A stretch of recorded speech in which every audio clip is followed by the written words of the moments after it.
உடல் நலத்திற்கு உண்ணாவிரதம் எந்த அளவிற்கு உதவி செய்கிறது? ஓஷோ பதில்: எப்போதெல்லாம் நீங்கள் விரதத்தில் இருக்கிறீர்களோ உடலுக்கு ஜீரணிக்க வேண்டிய வேலையில்லை. அந்த காலத்தில் உடல் இறந்த அணுக்களை வெளியேற்றக்கூடிய வேலையை செய்யலாம். கழிவுகள் ஒரு நாள், ஞாயிறோ அல்லது சனியோ, நீங்கள் ஓய்வு நாளில் இருக்கிறீர்கள். நீங்கள் வீட்டுக்கு வருகிறீர்கள். உங்கள் முழு உடலையும் சுத்தப்படுத்துகிறீர்கள். முழு வாரமும் உங்கள் ஓய்ச்சல் இல்லாத வேலை. நீங்கள் மும்முரமாக இருந்தால் உங்களால் வீட்டை சுத்தப்படுத்த முடியவில்லையா? உடலுக்கு ஜீரணம் செய்ய எதுவும் இல்லாத போது நீங்கள் எதையும் சாப்பிட்டிருக்கவில்லை. உடல்தானே சுத்தம் செய்ய துவங்குகிறது, தன்னிச்சையாக தொடங்குகிறது. உடல் உடனே தேவையற்றதையெல்லாம் வெளியே தூக்கி போடுகிறது. அது ஒரு சுமையைப் போல. விரதம் என்பது ஒரு வகை தூய்மைப்படுத்துதல். எப்போதாவது ஒரு முறை விரதம் என்பது அழகானது. எதையும் செய்வதில்லை, சாப்பிடுவதில்லை, அப்படியே ஓய்வாக இருக்கிறீர்கள். எவ்வளவு திரவங்கள் எடுத்துக்கொள்ள முடியுமோ எடுத்துக்கொண்டு ஓய்வாக இருங்கள். உடல் சுத்தமாகிவிடும். சில சமயங்கள் இன்னும் அதிக விரதம் தேவைப்பட்டால் நீங்கள் நீண்ட விரதம் இருக்கலாம். ஆனால் உடலின் மீது ஓர் ஆழ்ந்த காதலோடு. அந்த விரதம் உங்கள் உடலுக்கு தீங்கு விளைவிக்கும் என்று எப்போதாவது தோன்றினால் உடனே அதை நிறுத்திவிடுங்கள். அந்த விரதம் உங்கள் உடலுக்கு உதவினால் நீங்கள் அதிக பலத்தோடு இருப்பதாக உணர்வீர்கள். உங்களுக்கு இன்னும் அதிக சுறுசுறுப்பாக இருக்கும். உங்களுக்கு அதிக புத்துணர்ச்சி வரும். வீரியமாக இருக்கும். உங்களுக்குள் ஒரு நுண்ணிய அதிர்வு வருவதாக உணர்ந்தால் பிறகு எச்சரிக்கையாக இருங்கள். இப்போது அந்த விஷயம் இனியும் தூய்மைப்படுத்துதல் இல்லை. அது அழிவு. அதை நிறுத்துங்கள். ஆனால் ஒருவர் அதன் முழு விஞ்ஞானத்தையும் தெரிந்து கொள்ள வேண்டும். உண்மையில் ஒருவர் விரதம் இருக்கும், வெகு நாட்கள் விரதம் இருந்த யாரோ ஒருவரோடு விரதம் இருக்க வேண்டும். அவருக்கு அந்த முழு பாதை நன்கு தெரியும். அதன் அறிகுறிகள் தெரியும். அது அழிவாக போனால் என்ன நடக்கும்? அழிவில்லை என்றால் என்ன நடக்கும்? உண்மையான தூய்மைப்படுத்தும் விரதத்திற்கு பிறகு நீங்கள் புதிதாக, இளமையாக, சுத்தமாக, எடை குறைந்த, சந்தோஷமாக இருப்பதாக உணர்வீர்கள். உடல் இப்போது நன்றாகவே செயல்படும். காரணம், இப்போது சுமை இறங்கிவிட்டது. ஆனால் விரதம் எப்போது வரும் என்றால், நீங்கள் தவறாக சாப்பிட்டுக் கொண்டிருந்தால், நீங்கள் தவறாக சாப்பிடவில்லை என்றால் உங்களுக்கு விரதம் தேவையில்லை. விரதம் எப்போது தேவைப்படும் என்றால், நீங்கள் உடலுக்கு தவறு செய்திருக்கும் போதுதான். நாம் எல்லோருமே தவறாகவே சாப்பிட்டுக் கொண்டிருக்கிறோம். இறப்பதற்கு எங்களை நாங்களே எப்படி தயார் செய்து கொள்வது? எதையும் சேர்த்து வைக்க விரும்பாதீர்கள். அது அதிகாரமாகட்டும், பணமாகட்டும், அந்தஸ்து, புண்ணியம், விஷய ஞானம், ஏன் உங்களுடைய ஆத்மீக அனுபவமாகட்டும், எதையும் என்னுடையது என்று சேர்த்து வைக்காதீர்கள். இப்படி எதையுமே சேர்த்து வைக்காவிட்டால் எந்த நேரமும் நீங்கள் இறப்பதற்கு தயாராக இருப்பீர்கள். ஏனெனில் அப்பொழுது நீங்கள் எதையும் இழக்கப் போவது இல்லை. யாரும் இறப்பைக் கண்டு பயப்படவில்லை. நீங்கள் வாழ்க்கையில் சேகரித்தவைதான் உங்களுக்கு மரண பயத்தை உண்டு பண்ணுகின்றன. மரணம் நெருங்கும் பொழுது நீங்கள் இதுவரை உங்கள் சக்தியை எல்லாம் செலவழித்து சேகரித்தவற்றோடு ஒட்டிக்கொள்ளவே ஆசைப்படுகிறீர்கள். ஜீசஸ் சொன்ன உங்களுடைய உயிர்த்தன்மை எந்தவித சேர்த்து வைத்தல் இல்லாமல் எளிமையாக, ஏன் உள்ளே வறுமையாக இருந்தால் அவர்களே ஆசீர்வதிக்கப்பட்டவர்கள் ஆவார்கள் என்பதன் அர்த்தம் இதுதான். இதற்காக நான் உங்களை பிச்சை எடுத்து இந்த உலகத்தை துறந்து வாழுங்கள் என்று சொல்லவில்லை. நான் சொல்ல விரும்புவது என்னவென்றால், நீங்கள் உலகத்திலேயே இருங்கள், ஆனால் நீங்களே உலகமாக மாறிவிடாதீர்கள் என்பதே. எதையும் உங்கள் மனதில் சேர்த்து வைக்காதீர்கள். உங்கள் உள்ளே நீங்கள் வறுமையோடு இருங்கள். எதையும் என்னுடையது என்று சொந்தம் கொண்டாடாதீர்கள். அப்பொழுது நீங்கள் எந்த துன்பமும் இன்றி இறக்கலாம். வாழ்க்கை உங்களுக்கு பிரச்சனையே இல்லை. என்னுடையது என்ற எண்ணம்தான் பிரச்சனை. எவ்வளவு அதிகமாக சேர்த்து வைக்கிறீர்களோ அந்த அளவுக்கு நீங்கள் இறக்கும் பொழுது அவைகள் உங்களுக்கு துன்பத்தை கொடுக்கும். உங்கள் ஆத்மா என்னுடையது என்பவற்றினால் அசுத்தப்படாமல் இருந்தால், ஏன் வறுமையாக இருந்தால், நீங்கள் எந்த நேரமும் இந்த உலகத்தை விட்டுச் செல்லலாம். இறப்பு உங்களை வந்து தட்டும் பொழுது நீங்கள் அதற்கு தயாராக இருப்பதைக் கண்டு அதிர்ச்சி அடையும். நீங்கள் அப்பொழுது இழப்பதற்கு ஒன்றுமே இல்லை. அப்படி இருக்கும் பொழுது வாழ்வு என்னும் அனுபவத்திலிருந்து இறப்பு என்ற புதிய அனுபவத்திற்கு செல்லுகிறீர்கள். அவ்வளவுதான். ஒரு மனிதன் தெருவில் நடந்து கொண்டிருக்கிறான். நீங்கள் தினமும் அவனை பார்த்ததும் வணக்கம் தெரிவிப்பது வழக்கம். இன்று ஏனோ செய்யவில்லை. இன்று அவனுக்காக நீங்கள் கையை தூக்கவில்லை. அவனுக்கு தூக்கம் போயிற்று.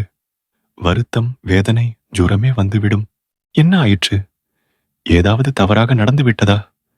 மரியாதை நழுவிப் போய்விட்டதே. இப்போது கிளறவம் குறைந்து விட்டது.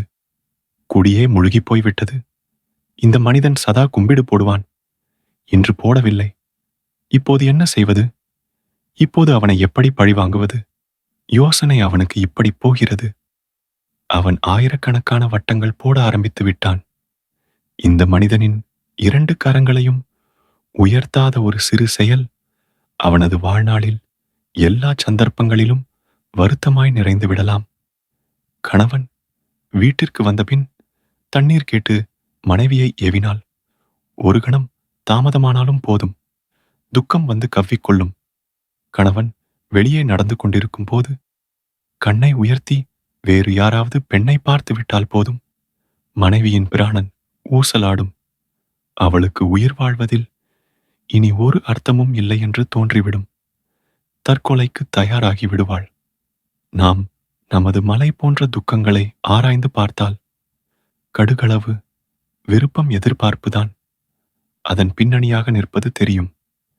சின்னஞ்சிறு எதிர்பார்ப்புகள் மகா பெரிய துக்கத்தை பிறப்பிக்கின்றன என்பதற்கு மகாபாரத யுத்தமே ஒரு சான்று. இவ்வளவு பெரிய மகாபாரத யுத்தம் எவ்வளவு சிறிய சம்பவத்திலிருந்து ஆரம்பித்தது என்பது தெரியுமா? ஒரு கடுகளவு சம்பவத்திலிருந்து ஆரம்பித்தது. சிறு வேடிக்கையான நிகழ்ச்சியிலிருந்து, கேலி பரிகாசத்திலிருந்து. உலகில் எல்லா யுத்தங்களும் வேடிக்கை விளையாட்டிலிருந்தே துவங்குகின்றன. பாண்டவர்கள் கட்டிய மாளிகையை பார்ப்பதற்காக துரியோதனன் வந்தான். அவனுடனும் மற்ற புத்திரர்களுடனும் பாண்டவர்கள் விளையாட்டாக கேலி செய்து பரிகசித்தார்கள்.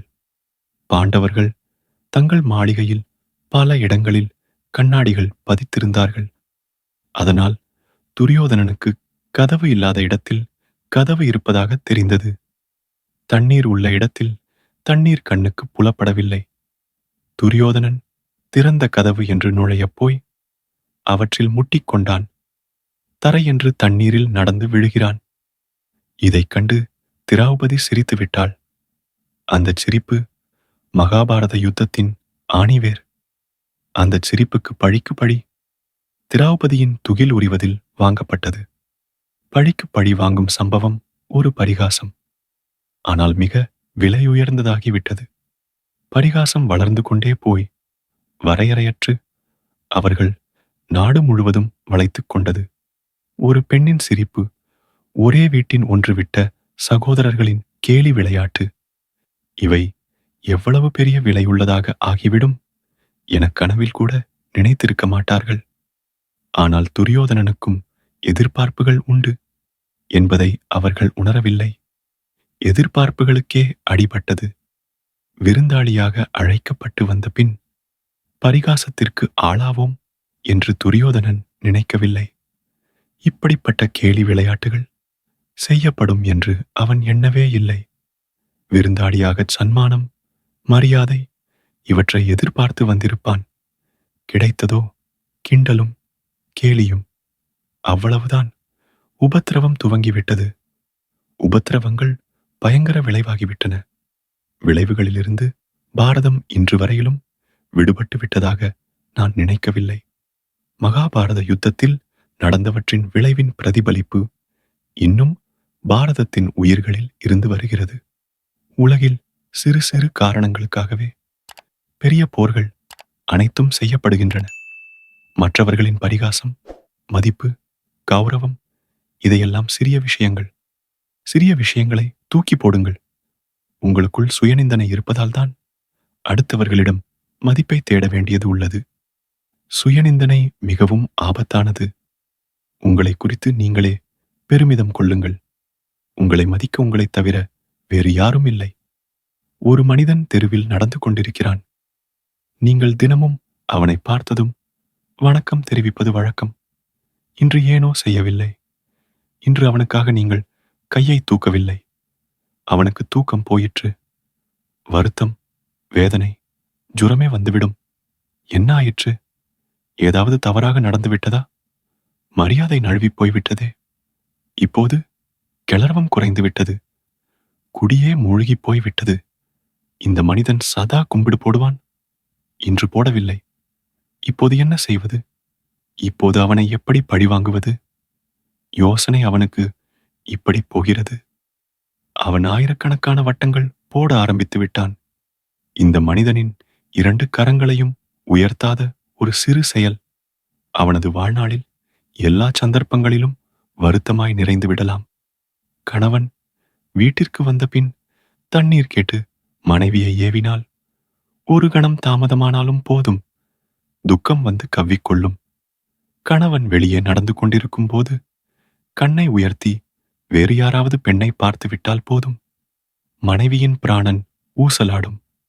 அவளுக்கு உயிர் வாழ்வதில் இனி ஒரு அர்த்தமும் இல்லை என்று தோன்றிவிடும். தற்கொலைக்கு தயாராகி விடுவாள். நாம் நமது மலை போன்ற துக்கங்களை ஆராய்ந்து பார்த்தால் கடுகளவு விருப்பம், எதிர்பார்ப்புதான் அதன் பின்னணியாக நிற்பது தெரியும்.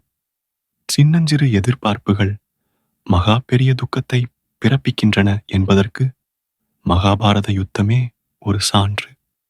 இவ்வளவு பெரிய மகாபாரத யுத்தம் எவ்வளவு சிறிய சம்பவத்திலிருந்து ஆரம்பித்தது என்பது தெரியுமா? ஒரு கடுகளவு சம்பவத்திலிருந்து ஆரம்பித்தது. சிறு வேடிக்கையான நிகழ்ச்சியிலிருந்து, கேலி, பரிகாசத்திலிருந்து. உலகில் எல்லா யுத்தங்களும் வேடிக்கை விளையாட்டிலிருந்தே துவங்குகின்றன.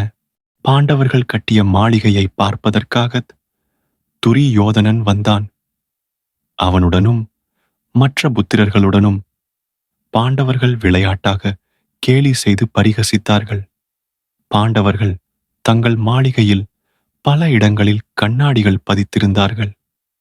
அதனால் துரியோதனனுக்கு கதவு இல்லாத இடத்தில் கதவு இருப்பதாக தெரிந்தது.